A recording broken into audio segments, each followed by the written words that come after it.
आज हम पढ़ेंगे अनुस्वार संधि के बारे में। व्यंजन संधि अपने चल दी है, स्तुत्व पढ़ लिया हमने, स्तुत्व पढ़ लिया है, और आज हम बात कर रहे हैं अनुस्वार संधि। क्या होती है अनुस्वार संधि? सूत्र कहता है मो अनुस्वार है। अनुस्वार का मतलब तो आप जानते ही हो। अनुस्वार मतलब हम जो बिंदी लगाते हैं वो कब लगेगी, यानी सूत्र कहता है मोनुस्वार है, यानी वृत्ति में लिखा हुआ है मांतस्य पदस्य अनुस्वार है शाद रली।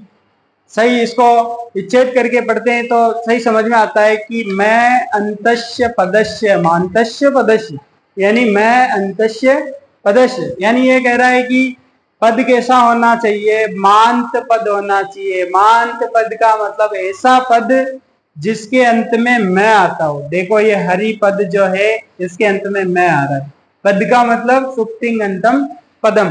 सूत्र का मतलब है कि शब्द रूप और धातु रूप जो होते हैं वो किसमें आते हैं? पद में आते हैं। सुबंत और तिंगंत कल अपने स्मार्ट रूम में भी पढ़ा था कि सुओजस, सु से लेकर प तक के जो प्रत्यय होते हैं सुओजस अमोर्चेष्टाभ्याम भी चाहिए जिनके पीछे लगते हैं, तो सीधे ही अपने तो ऐसे याद रखो कि सुप वाले और तिंग वाले कौन से पद हैं? सुप वाले सब शब्द रूप और तिंग वाले सारे धातु रूप, और शब्द रूप धातु रूप सारे क्या कहलाते हैं? पद कहलाते हैं। तो पद कैसा होना चाहिए? इस संधि में कहा है कि मांत पद होना चाहिए। मांत पद यानी ऐसा पद जिसके अंत में मैं हो। मांतस्य पदस्य अनुस्वार है शाद, उसका अनुस्वार बनेगा। मैं का अनुस्वार बनेगा कब?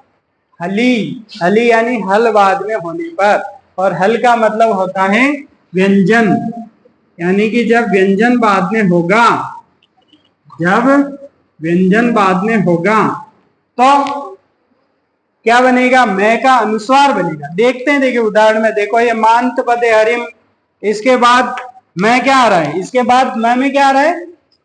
इसके बाद मैं में आ रहा है, इधर मैं के पश्चात व्यंजन आ रहा है, मैं के पश्चात क्या आ रहा है? इसलिए हम इस मैं के स्थान पर अनुस्वार बना देंगे और बन जाएगा हरिम वंदे। लेकिन यहां देखो, क्या यहाँ पे, यहां देख रहे हैं अपन, तो यहाँ पे स्वर आ रहा है, रामम प्लस अवदत्त, तो स्वर आ रहा है, तो स्वर आने पर मैं का अनुस्वार नहीं होगा। क्यों? क्योंकि व्यंजन इस स्वर में मिल जाएगा, मैं पूरा हो जाएगा, यहाँ पे अनुस्वार संधि नहीं हुई। और देखते हैं दूसरा इसका उदाहरण कि हरिम वंदे। देखिए ये बताना कि गुरुम वंदे, गुरुम वंदे, क्या यहाँ इस मैं का अनुसार होगा? होगा। क्यों? क्योंकि पीछे मैं वह आ रहा है, तो गुरुम वंदे ऐसे हो जाएगा। ये थी अपने अनुस्वार संधि। एक संधि और देखते हैं, पर सवर्ण संधि।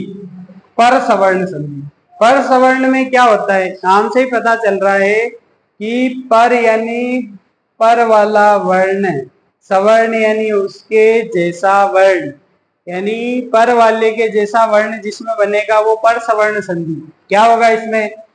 सूत्र में कहा है कि अनुस्वारस्य यही पर सवर्ण है, यानी अनुस्वार के बाद जय वर्ण आता हो, उसके परे यय वर्ण।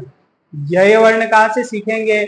माहेश्वर सूत्रों से। माहेश्वर सूत्रों में य से लेकर के य तक जो वर्ण आते हैं वो यय वर्ण है। य वरटलना यमंगणा नम जब गढ़ है, वहां तक देखोगे तो यय वर्ण। इनको ऐसे भी कह सकते हैं कि य वरल अंतस्थ और पांचवे चौथे तीसरे दूसरे पहले वर्ण ये आते हैं।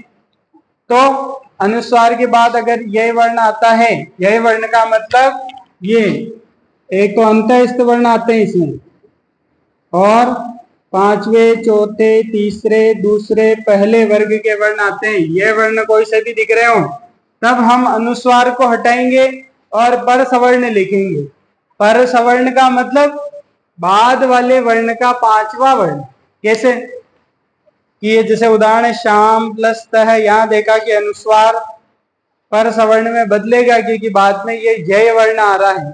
अनुस्वार के बाद में यय वर्ण, यानी इन यय वर्ण में त है, इन यय वर्ण में ये त है, तो ये त आ रहा है, इसलिए हम इसका अनुस्वार हटाएंगे और बाद वाले का पांचवा करना पर सवर्ण करना कहलाता है।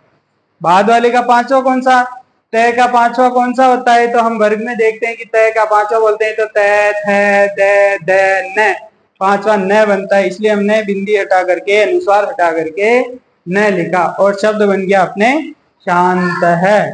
एक और उदाहरण देखा अपने, जैसे यहाँ गम प्लस गा, तो यहाँ पे इस अनुस्वार के स्थान पर इसका पांचवा हुआ, क ख ग ग ग, यानी ग ग गा, सही लिखते हैं इसको, तो ऐसे लिखते हैं गंगा।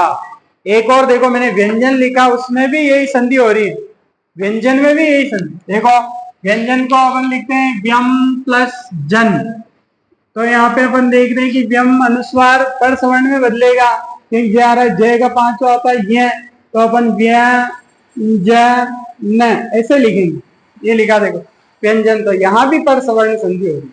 तो पर सवर्ण संधि का सूत्र है अनुस्वारस्य यही पर सवर्ण, ये कहता है अनुस्वार के बाद यही वर्ण आते हैं तो अनुस्वार पर सवर्ण में बदल जाता है, यानी बाद वाले के पांचवें अक्षर में बदल जाता है। ये थी अपने दोनों संधियां, अनुस्वार संधि और पर सवर्ण संधि। जयतु संस्कृतम, जयतु भाषा।